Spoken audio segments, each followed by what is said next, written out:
Para muhibbin rahimakumullah, sebagaimana kita mengetahui keadaan kita sekarang ini sedang diuji oleh Allah Subhanahu wa taala, yaitu dengan mewabahnya penyakit. Dan ini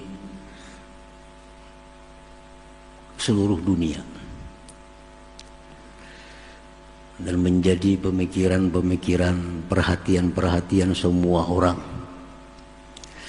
Nah, maka dengan demikian kita selaku umat Islam, kita kembali kepada Allah Subhanahu wa taala.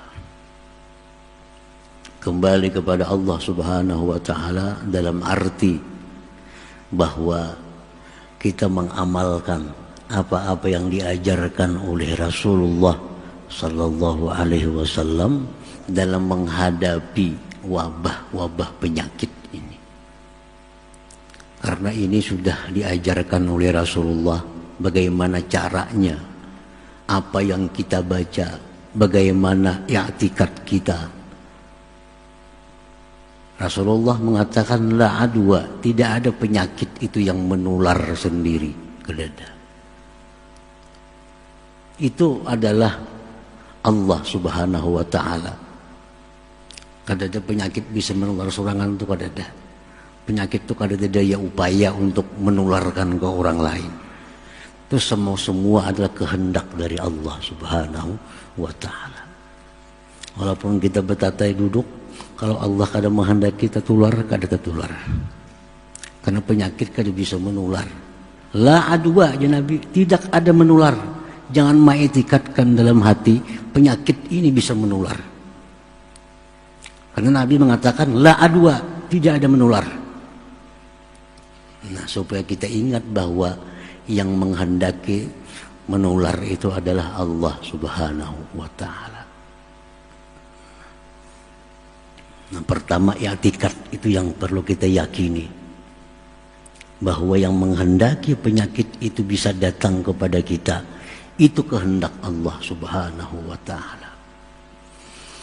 Nah, kemudian usaha-usaha kita zahir, Rasulullah mengajarkan amalia-amalia.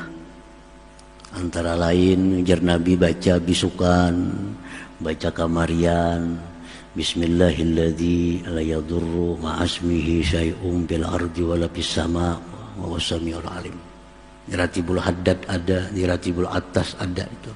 Baca pagi 3, petang 3. Rasulullah menjamin la yadurruhu syai'. Orang ini kadang akan dimudaratkan oleh sesuatu. Nah, termasuk lagi ada arahan Rasulullah baca Bismillahirrahmanirrahim wala haula wala quwwata illa billahil aliyyil azim. Boleh 3 kali, baik lagi 10 kali pagi dan petang. Bismillahirrahmanirrahim wala haula wala quwwata illa billahil aliyyil azim. Nah, jadi itulah ajaran agama kita. I'tikadkan bahwa tidak ada penyakit yang menular. Kalaupun karena sakit, itu memang kehendak Allah. 2, baca amalia-amalia yang disuruh Rasulullah. Nah, itu anjuran. Dan kita jangan lupa pula ada syariat. Maka kita berlakulah sesuai dengan syariat. Apa yang dikatakan oleh syariat itu perlu diperhatikan sebagai syariat. Jangan bersentuhan kontak kepada orang yang sudah kita ketahui ini positif ada penyakit. Sudah tahu kita ini orang ada penyakit, jangan dikontak, jangan disentuh. Kalau kita kada tahu bang ini orang ada penyakit, kita kada tahu. Nah, inilah gunanya tawakal kepada Allah Subhanahu wa taala. Tawakal. Jangan semua orang kayak ini bersalaman. Kayak semua orang kan penyakit kada. Nang kita yakini ini orang sudah nyata penyakit, kita hindari. Amal orang itu kita kada tahu punya penyakit ini biasa. Kita berserah kepada Allah Subhanahu wa ta'ala, husnuzan, berbaik sangka. Jadi itulah ajaran agama kita menyikapi kalau ada hal-hal yang seperti ini. Kembali kepada Allah, semua berlaku kehendak Allah. Baca amaliyah-amaliyah yang disuruh Rasulullah SAW, dan secara zahir janganlah mendekati atau kontak dengan penyakit itu. Ujar Nabi, kalau kau berada di kampung, yang di kampung itu ada wabah, jangan kau tinggalkan kampung itu. Jangan kau tinggalkan. Dosa besar meninggalkan kampung karena takutan di situ ada wabah. Kalfar minaz zahfi, seperti orang yang lari di medan perang. Kalau di kampung kita ada wabah, tunggui. Tawakal kepada Allah. Nah, tapi kalau kita hendak ke suatu tempat, ternyata di tempat itu ada wabah penyakit, Nabi nyuruh bulik, jangan didatangi, jangan ditantang, jangan ditantang.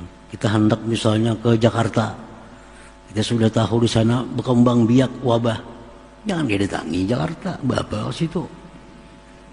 Tapi kalau seandainya di sini datang wabah, kita kada lari ke tempat yang lain. Kita tunggui di sini, habis-habisan kita tunggui. Itu perintah Rasulullah Sallallahu Alaihi Wasallam. Nah, kiranya itulah yang bersangkutan dengan masalah yang kaum muslimin dan muslimat hadapi pada akhir-akhir ini. Ya hadratin Nabi Sallallahu Alaihi Wasallam, al-Fatihah.